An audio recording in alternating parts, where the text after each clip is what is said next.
थाने में जाती हूँ, मैं एक गरीब घर की बेटी हूँ, एक गरीब घर की बहू हूँ, और अगर मुझे थाने में जाना पड़ता है तो मैं यहाँ से जहर खा के निकलूंगी और मर के निकलूंगी। ये बस बहुत हो गया।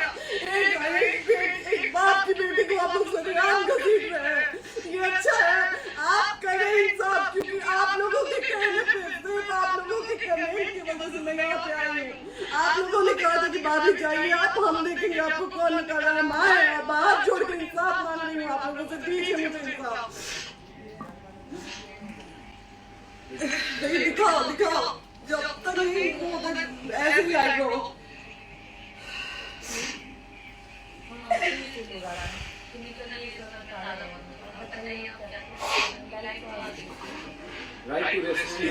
ये समाज का सेवा करेंगे, ये कौन सी समाज की सेवा करेंगे जो अपनी पत्नी को निकालने के लिए पुलिस बुलवा रहे हैं? ये कौन सी समाज का सेवा करेंगे? करवाइए आप लोग। चुनाव था तो पत्नी को बुला के यूज किए, उसके बाद दूसरी लड़की को लेकर होटल गए।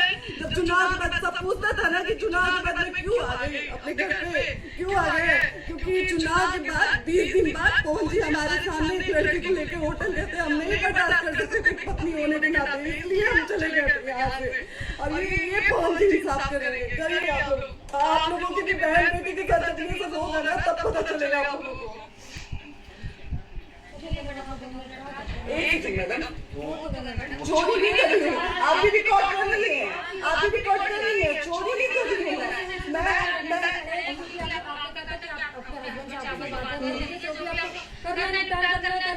जी भैया।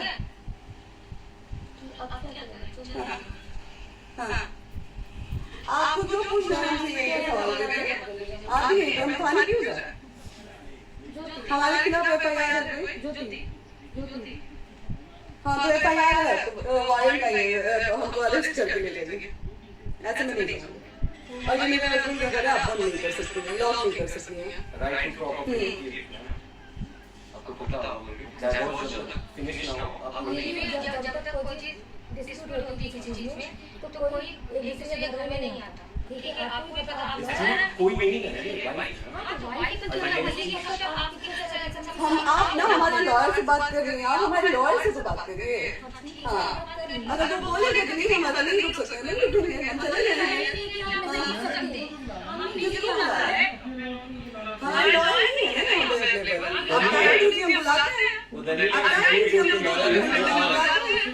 आप टाइम दीजिए, हम बुलाते हैं। हम सुरक्षित हैं, हम सुरक्षित हैं, हम सुरक्षित हैं। हम एक गरीब घर की बेटी है, गरीब घर की बहू है, हम थाने नहीं जाएंगे। देखिए फ्रेंड, भोजपुरी के पावर स्टार कहे जाने वाले पवन सिंह जब से बीजेपी ज्वाइन करते हैं उसके बाद से उनकी पत्नी ज्योति सिंह का सोशल मीडिया पर एक पोस्ट आता है। पोस्ट में वो लिखते हुए नज़र आती हैं कि मैं अपने पति देव से मिलने के लिए लखनऊ जा रही हूँ। इसके बाद आज देखा गया कि ज्योति का सोशल मीडिया पर एक वीडियो वायरल होते हैं। उसमें वो रोते हुए कहती हैं कि मुझे पवन सिंह पुलिस बुला के गिरफ्तार कराने की कोशिश कर रहे हैं, मुझ पे FIR किए हैं। और इसके बाद से देखा जाता है कि पूरे बिहार भर में बवाल सा मच जाता है। हालांकि उसके बाद पवन सिंह के टीम के द्वारा ज्योति सिंह का सुरक्षा करने के लिए पुलिस बुलाया गया था। मीडिया पर लाइव आके बताया जाता है कि पवन सिंह ज्योति सिंह से 1 घंटे मिलते हैं और उसके बाद में पवन सिंह को किसी अर्जेंट काम आता है तो उसके बाद वो बाहर निकल जाते हैं। और उसके बाद ज्योति सिंह को लेकर यह बहुत बड़ा सोशल मीडिया पे हड़कंप मच जाता है। एक महिला का सम्मान नहीं कर पा रहे हैं तो वो चुनाव लड़के क्या अपने समाज को सुधारेंगे? इसी पर बातचीत करने के लिए मीडिया वाले और पुलिसकर्मी एकत्रित हुए हैं। ज्योति सिंह का कहना है कि अगर हम पुलिस थाने गए, हम एक बेटी हैं, हम एक इज्जतदार घर से आते हैं, अगर हमको थाने जाना पड़ेगा तो मैं यहीं पे जहर खाकर मर जाऊंगी। और कहीं ना कहीं पवन सिंह उनके साथ बहुत ही ज़्यादा गलत कर रहे हैं। तो फ्रेंड, आपको क्या लगता है, पवन सिंह को ऐसा ज्योति के साथ करना चाहिए कि नहीं? कमेंट सेक्शन में ज़रूर बताइएगा। फिर नेक्स्ट वीडियो में मिलते हैं, तब तक के लिए बाय। यह बहुत ही शर्मनाक, बहुत गंदगी घटना है। जिस तरह की चीज़ें सामने आ रही हैं, पिछली बार जब लोकसभा इलेक्शन में अगर आपने ध्यान दिया होगा तो ऐसा लग रहा था कि चीज़ें अब ठीक हो जाएंगी, सब लोग शांत हो जाएंगे।